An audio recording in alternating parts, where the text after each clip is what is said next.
अपयश आल्यानंतर आत्मविश्वास का ढासळतो? मानसशास्त्रानुसार हे अगदी नैसर्गिक आहे. आपलं मन यशाला स्वतःच्या क्षमतेशी जोडतं. त्यामुळे अपयश आलं की मी कमी पडतो अशी भावना तयार होते. याला सेल्फ रिस्पेक्टला लागलेला धक्का असं म्हटलं जातं.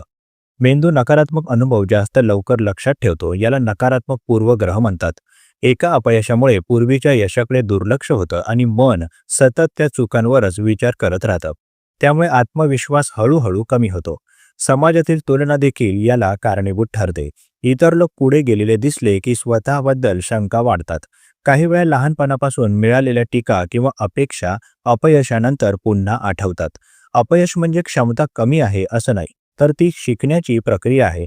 अपयशाला योग्य अर्थ दिला तर आत्मविश्वास परत उभा राहू शकतो. धन्यवाद.